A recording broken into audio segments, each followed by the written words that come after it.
औज़ुबिल्लाहिमिनश्शैतानिर्रजीम बिस्मिल्लाहिर्रहमानिर्रहीम अस्सलामुअलैकुम वरहमतुल्लाहि वबरकातुहू।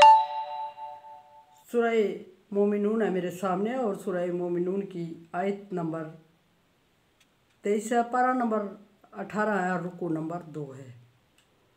आयत नंबर 22 तक अल्लाह तबारक व तआला ने अपने इनामात ज़िक्र फरमाए और इनामात को ज़िक्र करते हुए अल्लाह तबारक व तआला ने जो आयत नंबर 22 के आखिर में इनाम ज़िक्र फरमाया वो कश्ती का ज़िक्र फरमाया और सवारी का ज़िक्र फरमाया और इंसान की सवारी के लिए उसने इंतज़ामात जो किए उनमें चौपाई और फिर कश्ती, एक जानदार चीज़ और एक बेजान चीज़ को ज़िक्र फरमाया।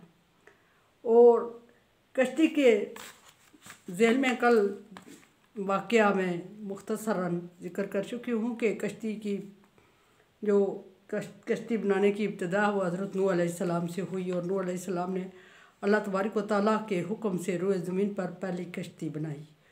और उस वक्त कश्ती जो बनाई वो उस वक्त बारिश का नामो निशान नहीं था और बहुत अरसा लगा नूह अलैहिस्सलाम को, 50 साल कम बेश मुख्तलिफ राय के मुताबिक नूह अलैहिस्सलाम कश्ती की तैयारी में लगे रहे। और फिर कश्ती तैयार होते ही अज़ाब नूह आ गया और जब नूह अलैहिस्सलाम की कौम पर अज़ाब आया तो नूह अलैहिस्सलाम कश्ती तैयार कर चुके थे और हर एक चीज़ का, हर जानदार का जोड़ा जोड़ा लेके उस पर सवार हुए अल्लाह के हुक्म से। डिटेल पीछे गुजर चुकी है इसकी, मुख्तसरन ये कि नूह अलैहिस्सलाम को इसलिए अबासानी कहा जाता है कि आदम अलैहिस्सलाम से चली हुई जो नस्ल थी इंसानों की वो नूह अलैहिस्सलाम तक पहुँचकर तकरीबन उस तूफ़ान की जद में आ गई। और फिर जब दोबारा इंसान की नस्ल चली तो उस नूह अलैहिस्सलाम और जो नूह अलैहिस्सलाम के इर्द गिर्द कश्ती में बैठे हुए लोग थे उनके ख़ानदान के, उनसे चली, इसलिए नूह अलैहिस्सलाम को अबासानी कहा जाता है। दूसरी बात ये भी कि शिर्क की इब्तिदा नूह अलैहिस्सलाम से की कौम से हुई और नूह अलैहिस्सलाम ने अपनी कौम को शिर्क से रोका और कमो बेश 950 साल नूह अलैहिस्सलाम तबलीग करते रहे। बदबख्ती ये कि नूह अलैहिस्सलाम पर बाज़ रवायात के मुताबिक 4, बाज़ रवायात के मुताबिक 7, बाज़ रवायात के मुताबिक 9 लोग ईमान लाए और वो 9 लोग भी वो थे जो नूह अलैहिस्सलाम के अपने ख़ानदान में से थे। और उससे बड़ी बदकिस्मती ये कि नूह अलैहिस्सलाम का अपना बेटा नूह अलैहिस्सलाम का इनकार कर गया और उसने इनकार किया, ना सिर्फ इनकार किया, नूह अलैहिस्सलाम को दुख हुआ बल्कि नूह अलैहिस्सलाम को देखते देखते वो अज़ाब की नज़र हो गया और नूह अलैहिस्सलाम के लिए बड़ा दुखी मकाम था। वलक़द अरसलना नूह इला कौमिही, नूह अलैहिस्सलाम को हमने उनकी कौम की तरफ भेजा। अर्ज़ की मैंने कि नूह अलैहिस्सलाम की कौम ने शिर्क की इब्तिदा की। जब कौम शिर्क में मुब्तला हो गई तो अल्लाह तबारक व तआला ने कौम को समझाने के लिए पैगम्बर का इंतज़ाम किया।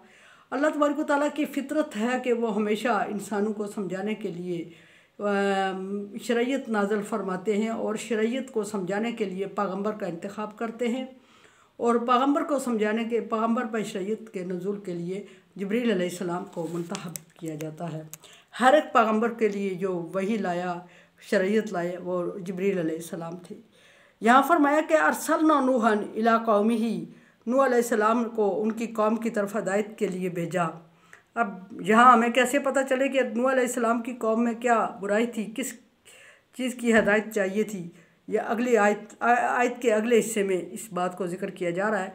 फ़क़ाल या कौम इब्दुल्लाह मा लकुम मिन इलाहिन गैरुहू, और नूह अलैहिस्सलाम ने अपनी कौम को तबलीग का आगाज़ किया और फरमाया कि ऐ मेरी कौम,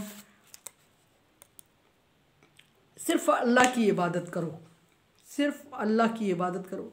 एक चीज़ वाज़ेह करती चलूँ कि शिर्क की इब्तिदा नूह अलैहिस्सलाम के कौम से हुई और हर एक पैगम्बर के लिए जब वही आई तो उन्होंने तौहीद बारी ताला को पर ही जोर दिया और हर एक पैगम्बर ने अपनी कौम को तौहीद बारी ताला की तरफ मदऊ किया।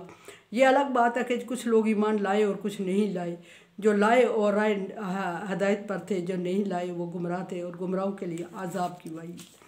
यहाँ फरमाया नूह अलैहिस्सलाम ने कि मेरी कौम सिर्फ़ अल्लाह की इबादत करो, सिर्फ़ अल्लाह की इबादत करो और मा लकुम मिन इलाहिन गैरुहू, तुम्हारे लिए अल्लाह के अलावा कोई और माबूद नहीं है। मुख्तलिफ़ अम्बिया कराम के दौर में मुख्तलिफ़ अम्बिया कराम की कौम मुख्तलिफ़ चीज़ों की पूजा में मसरूफ़ हो गई थी। इसी तरह नूह अलैहिस्सलाम की कौम ने भी शिर्क में कदम रख लिया और वो शिर्क में हद से बड़े हुए थे। और दूसरी बुराई जो नूह अलैहिस्सलाम की कौम में थी वो नाप तोल में कमी बेशी थी, और नाप तोल में कमी बेशी करते थे, खा उनका कोई फ़ायदा हो या ना हो, उन्हें फ़ायदे से गरज नहीं थी कि वो अपने फ़ायदे के लिए कमी या बेशी करते थे। उनकी आदत बन चुकी थी, उनमें ये बुरी आदत रच बस गई थी और उन्होंने इस चीज़ को अपना शार बना लिया था। और जब देते नहीं सॉरी ये नूह अलैहिस्सलाम की कौम की बात शोएब अलैहिस्सलाम की कौम में आ गई। नूह अलैहिस्सलाम की कौम में शिर्क जब शुरू हुआ तो नूह अलैहिस्सलाम ने कौम को अल्लाह तबारक व तआला की तरफ बुलाया, मदऊ किया। शोएब अलैहिस्सलाम की कौम की बात इसमें ऐड हो गई।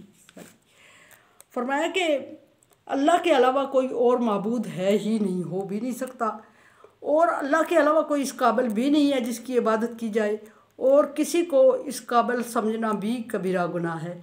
और ना सिर्फ इबादत उसी की, इबादत को हम लोग सिर्फ सजदे को इबादत कह देते हैं।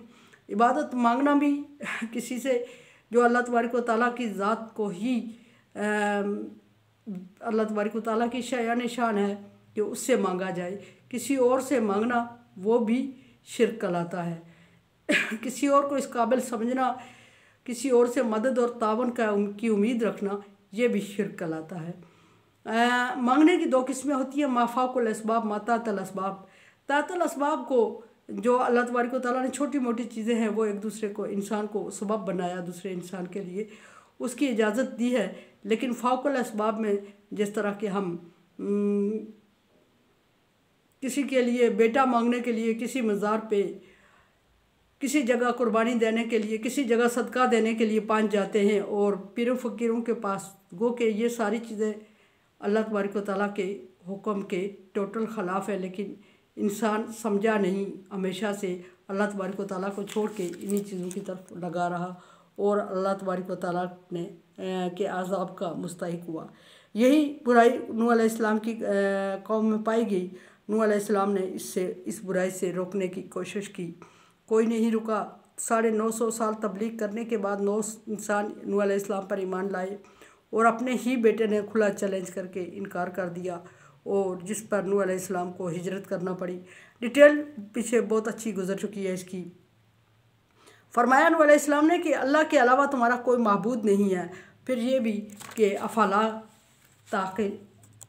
तत्तकून, क्या तुम अल्लाह से डरते नहीं हो? उसी ने पैदा किया, वही मारेगा, और उसी की तरफ तुमने लौट के जाना है और उसी के सामने हिसाब देना है, और उसी ने तुम्हें इस ज़िंदगी के अमाल की बेस पे या अपनी रहमत के बेस पे अगली ज़िंदगी देनी है। और बुनियाद ये अमाल नहीं बने, बुनियाद अल्लाह तबारक व तआला की रहमत है। अगर उसकी रहमत होगी शामिल हाल तो सब बख्शे जाएंगे।